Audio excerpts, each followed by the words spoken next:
எத்தனாவது மந்திரம் வந்திருக்கு பாருங்க. 66 நடத்தியாச்சா? 66 நேற்று முடித்தோம், இன்றைக்கி 67.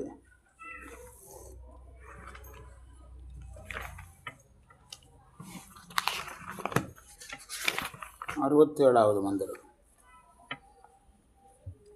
அந்த திருக்குட்ட சம்பந்தமாக நிறைய பார்க்கணும்னு சொன்னோம், அப்படி தானே?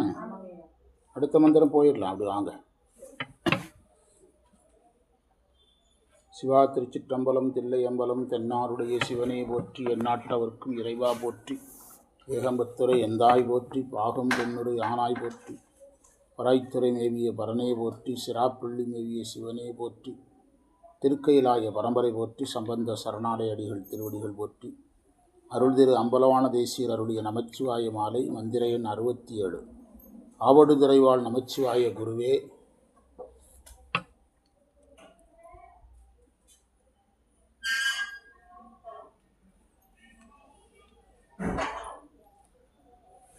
ஆணவமலத்தால் மோகம் ஏற்படும்.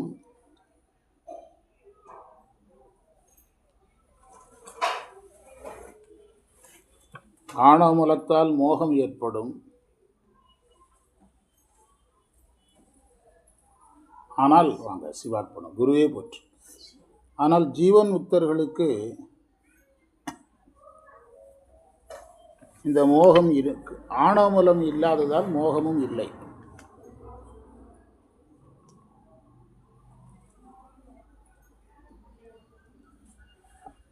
இறைவன் அவர்களை சிவமாக்குகிறார்.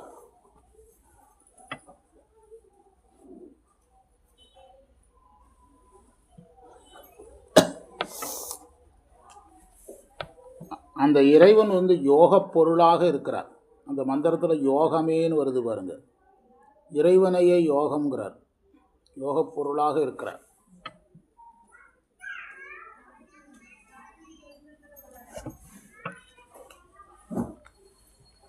நிலையற்ற உலகியல் சிற்றின்ப பற்றுகளை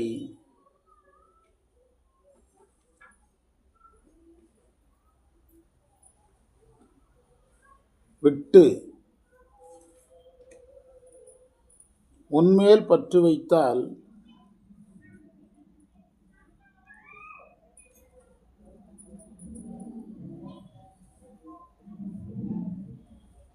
ஊழ்வினை எனக்கு எப்படி வரும் அப்படின்னா வராதுன்னு அர்த்தம்.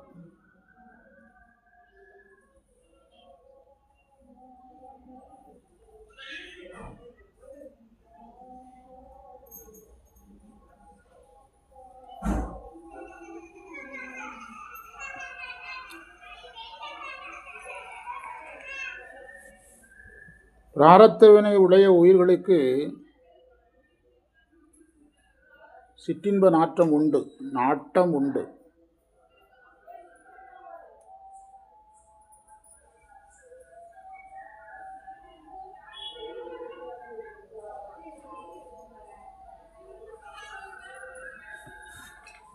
ஞானிகளுக்கு நிலையற்ற இன்பத்தில் நாட்டம் ஏற்பட்டாலும்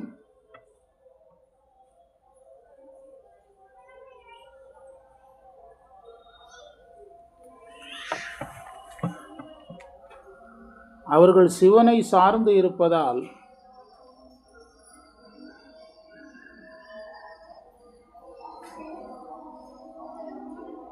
பிராரத்த வினை என்ற ஊழ்வினை உடம்பை தாக்கும், உயிரை தாக்காது.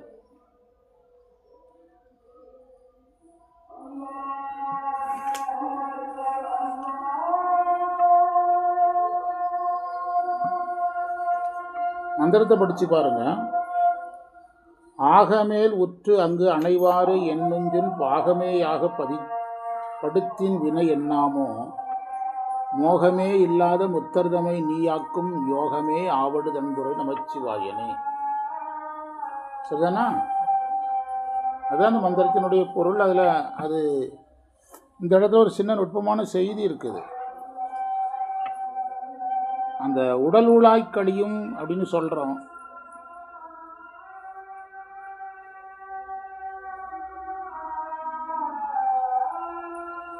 உயிரை தாக்காது, உடலை தாக்கும்னு சொல்கிறோம்.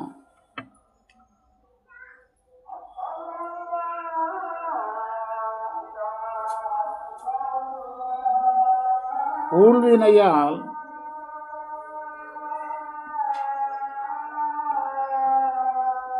உடம்பு செயல்களில் ஈடுபடுவதனால உடம்பை தாக்கும்னு சொல்கிறாங்க. இது ஒரு நல்ல நுட்பமான இடம்.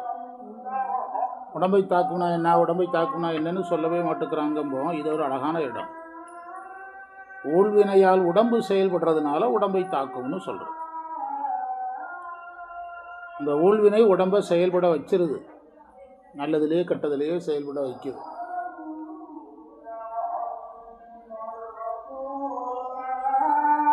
அடுத்த மந்திரத்துக்கு பொருள் எழுதுங்க.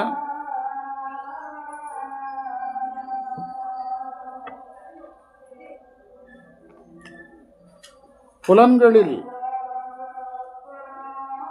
பற்றுடையவர்களை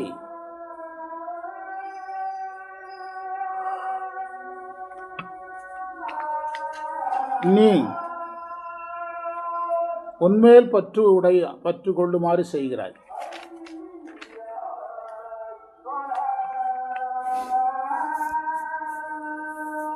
நீ யோகப் பொருளாக இருக்கிறாய். நீ யோகப் பொருளாக இருக்கிறாய்.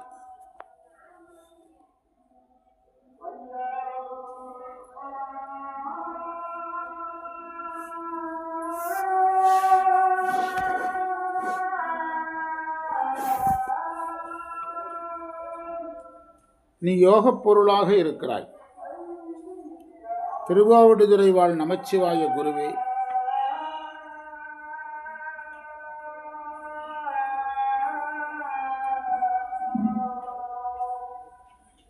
உலக போகத்தை விரும்பி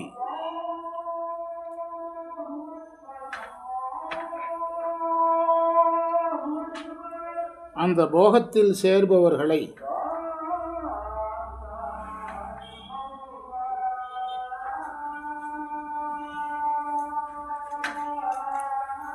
உன்னுடைய திருவடியில் சேர பக்குவப்படுத்துகிறாய்.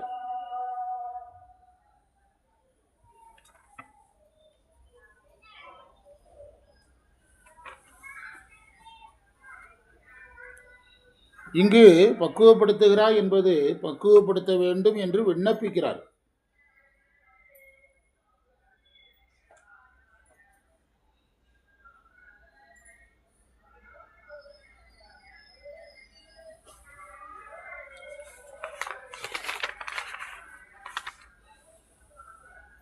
இந்த மந்திரத்தில் வேகம்னு ஒரு வார்த்தை இருக்குது. வேகம் என்ற சொல்லுக்கு புலன்களை நோக்கி செல்லும் வேகம்னு அர்த்தம். இறைவனை நோக்கி செல்வதை விட புலன்களை நோக்கி உயிர் செல்லுகிறதுங்கிறத வேகம்ங்கிறார். அதுதான் திருவாசகத்தில் வேகம் கெடுத்தாண்ட. வேகம் கெடுத்தாண்டன்னா நிலையற்ற இன்பங்களை நோக்கி செல்வதை தடுத்து இறைவன் ஆட்கொள்றது தான் வேகம் கெடுத்தாண்ட.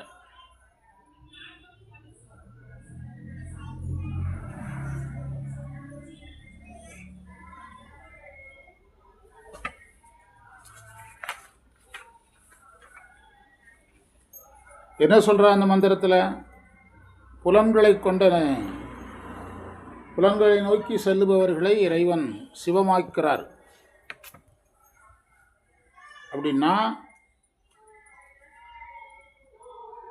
புலன்களை நோக்கி செல்பவர்களுக்கு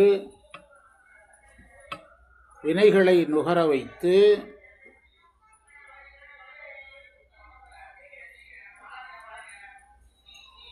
சாதனங்களை செய்ய வைத்து, தவம் ஞானம் என்ற சாதனங்களை செய்ய வைத்து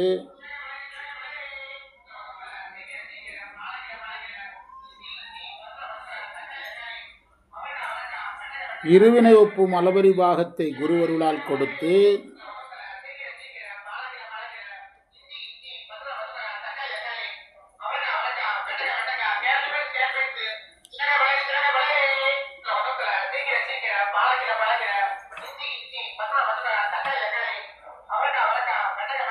உலகப்பற்று உடைய புலன்களில் பற்றுடையவர்களை வினைகளை நுகர வைத்து, என்ன இருக்கிறீங்க, வினைகளை நுகர வைத்து சாதனங்கள் செய்ய வைத்து, அது முக்கியம். தவம் ஞானத்தில் செலுத்தி இருவினை ஒப்பும் அளவரி பாகத்தை குருவருளால் தந்து அதுக்கு பிறகு தான் சிவமாக்க முடியும். சிவமாகுதல்னா ஒரு சிவனடியாருக்குரிய சைவ நெறியில் ஏதோ ஒரு நெறியை பிடித்து கொண்டு சைவ வேடத்தில் இருப்பதனாலேயே நம்ம சிவமான மாதிரி தோணும். அதுவெல்லாம் நிஜம் கிடையாது. அது நம்ம கற்பனையாக கருதி கொள்ளுகிறோன்னு அர்த்தம். அந்த ஆகம நெறியில் வகுக்கப்பட்ட நெறிகள் எல்லாம் முறையாக கையாளப்படணும்.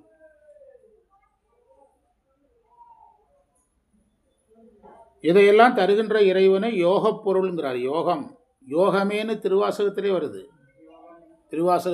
யோகமேன்னு வருது. அவ்வாறு செய்த குருவே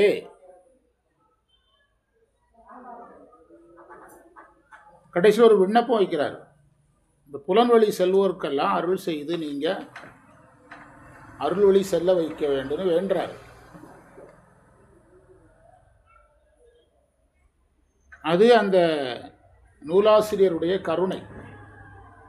புலன்வழி சென்று உயிர்கள் துன்பப்படுறதை பார்த்து வருத்தப்பட்டு இந்த புலன்வழி செல்லுகிற உயிர்களை எல்லாம் நீங்கள் மீட்டு அருள் நெறியில் படுத்தணும்.